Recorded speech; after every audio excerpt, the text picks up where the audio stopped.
It is Friday night, 8 o'clock p.m. You have survived the week. You're sitting on your sofa. The TV is on, but you aren't watching it. You are just staring at the moving colors. Your phone buzzes on the table. It's a text from a friend. Hey, we're grabbing drinks. Come out. You look at the phone and you feel nothing. You don't feel happy. You don't feel sad. You don't feel excited. You just feel heavy. You try to think of a reply. You type, I can't. Then you delete it. You type, maybe, delete. It feels like your brain is moving through mud. Your partner walks in. They look at you and ask the most common question in the world. Hey, are you okay?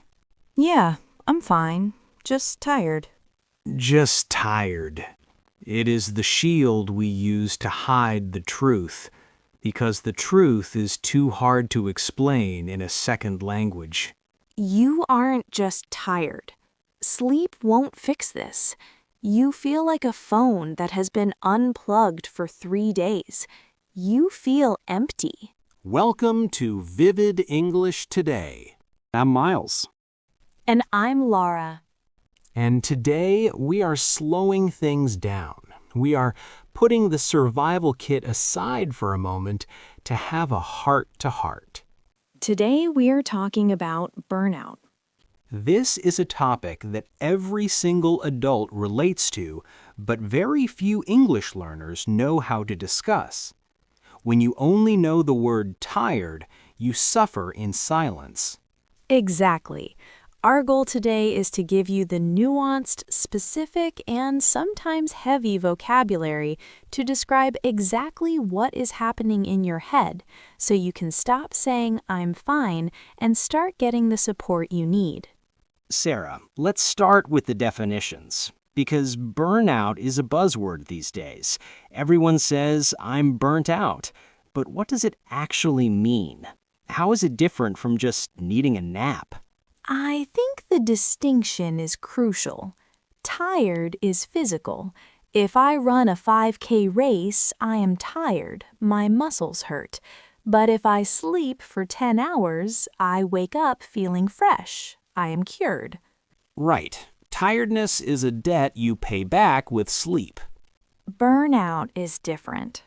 Burnout is emotional, mental, and spiritual exhaustion. You can sleep for 14 hours on Saturday and wake up on Sunday still feeling exhausted. It's that feeling of detachment, like you are watching your life from a distance. You are doing the work, you are smiling at the customers, but there is nobody home inside your eyes. It's a fog. That's a word we use a lot. Brain fog. I have total brain fog today. It means I can't focus, I can't find words, I walk into a room and forget why I'm there. So if you are feeling this, listeners, first of all, you are not alone. This is the modern human condition, but let's equip you with the words to describe it. English speakers love metaphors, especially when it comes to energy. We treat the human body like a machine. The car metaphor is the most common. Imagine a car. You're driving down the highway. The gas gauge is on E for empty. The little red light is flashing, but you don't stop. You keep driving. We call this running on fumes. I am running on fumes. Fumes are the vapors left in the tank. It means you have no actual fuel. You are just moving forward on momentum and willpower. This is a very vivid phrase to use with a friend. I can't come out tonight. I've been running on fumes all week. Another great one is, I've hit a wall. Marathon runners use this. You run for 20 miles and then your body just stops. Boom, the wall. In conversation, it means I cannot process any new information.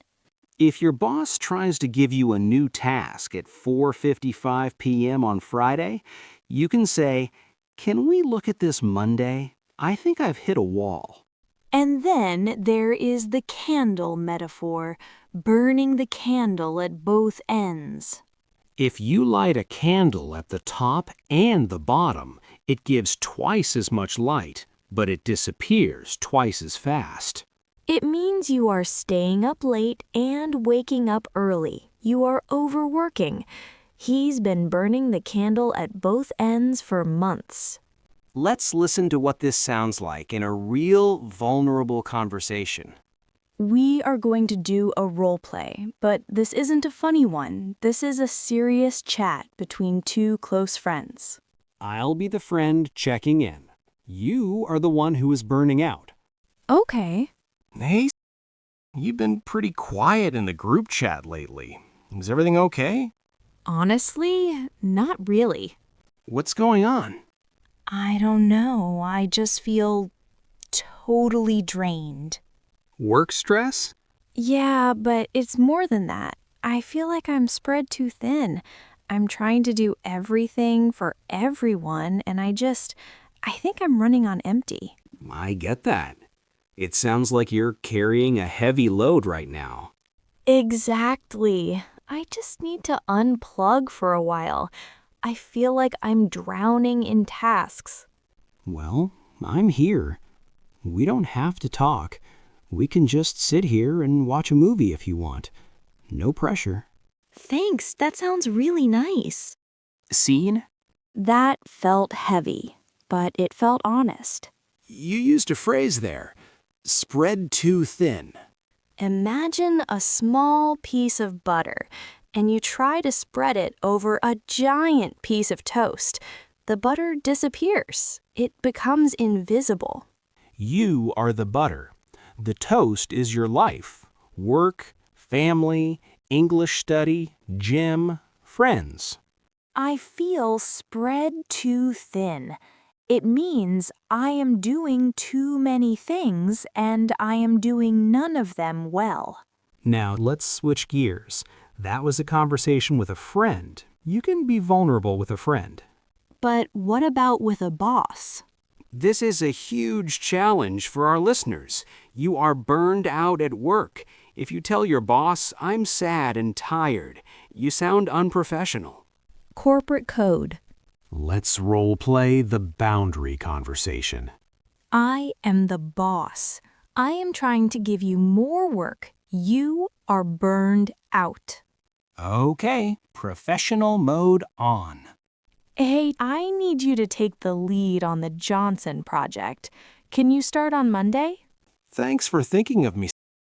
I'd love to help, but looking at my current workload, I am currently at capacity. Really? It's a priority, though. I understand, but if I take this on, the quality of my other projects might suffer. I don't have the bandwidth to give this the attention it needs right now. Okay. What if we delay the other report? If we can deprioritize the report, then I can make space for this. Okay, let's do that. Wow, that was strong. I am at capacity. Capacity is a factory word. A factory can only build 100 cars. If you ask for 101, the machine breaks. It sounds objective. It's not, I'm tired. It is, the bucket is full. And bandwidth. This is an internet slang that became business English. I don't have the bandwidth. It means my brain is full. Listeners, memorize these phrases. They will save your career. Now let's talk about social burnout, Oh, the introvert hangover. especially when you are speaking a second language. Speaking English takes so much brain power. It really does. Your brain is translating, conjugating, listening. After 3 hours of speaking English, you feel like a zombie. We call this my social battery. My social battery is at 0%. My social battery is drained. I love you, but my social battery is dead. I need to go home and recharge. People respect that. It doesn't mean you hate them. It means you are human. Let's talk about some modern slang, the dark side of the internet. Doom scrolling. We mentioned this before. Staying up until 2 a.m. reading bad news on your phone. It destroys your mental health. And a new one from Gen Z. Bed rotting. Dead rotting? It sounds disgusting. It just means staying in bed all day with snacks and Netflix, doing absolutely nothing. I spent Saturday bed rotting. Is that a good thing or a bad thing? It can be self-care. Sometimes you need to rot to recover. Now, Sarah, we need to address a cultural problem. Toxic positivity. This is why people are afraid to be honest. When you say, I'm burned out, and someone says, oh, cheer up, at least you have a job, good vibes only. That is toxic positivity. It invalidates your pain. It makes you feel guilty for being tired. So, listeners, we want to teach you how to be a good friend in English. When someone tells you they are burned out, do not say cheer up. What should we say instead? I get that. That sounds really heavy. Validate them. Or ask the golden question. Do you want to talk about it, or do you want to be distracted? Oh, that is the best sentence in the English language. Right? Sometimes I want to complain, but sometimes I just want you to send me a funny cat video. I want to be distracted. Giving your friend that choice is true empathy. But today, we are going to do it differently. We are going to speak slowly. We want you to feel the weight of the words. Relax your shoulders. Take a breath. Repeat after us. I think I've hit a wall. I think I've hit a wall. I'm running on fumes. I'm running on fumes. I feel spread too thin.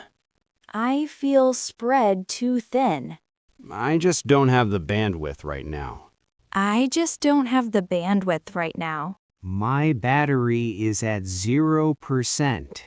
My battery is at 0%. I am currently at capacity. I am currently at capacity. Nice. Do you feel how those sentences drop at the end? They aren't happy questions. They are statements of fact. Finally, the cure. We talked about the suffering. What is the solution? We use the word unplug. I am going to unplug this weekend. It implies turning off the phone, the laptop, the notifications, disconnecting from the matrix. Recharge. I need to recharge my batteries. There's also a lovely phrase, a mental health day. I'm taking a mental health day. In 2026, this is becoming more acceptable. It means you aren't physically sick, but you are taking a sick day to protect your mind. So here is your challenge for this weekend. It is a heart-to-heart challenge. We want you to check your battery. Ask yourself right now, am I at 80% or am I at 10%? If you are at 10%, do not study English this weekend. What? But we are an English channel. I know, but you can't learn if you are burned out. If you are at 10%, go for a walk, sleep, bed rot. You can come back to Vivid English on Monday. We will still be here. Exactly. We have finished week 1. We did the elevator, coffee, the invite, the Wi-Fi, and now burnout. Next week, we are leveling up. We are starting Social Pressure Week. We are talking about money, splitting the bill, returning clothes, and the most dangerous topic of all, What? complaining. How to complain effectively about the weather. Ooh, I love a good complaint. Have a restful weekend, everyone. Unplug. Recharge. And stay vivid.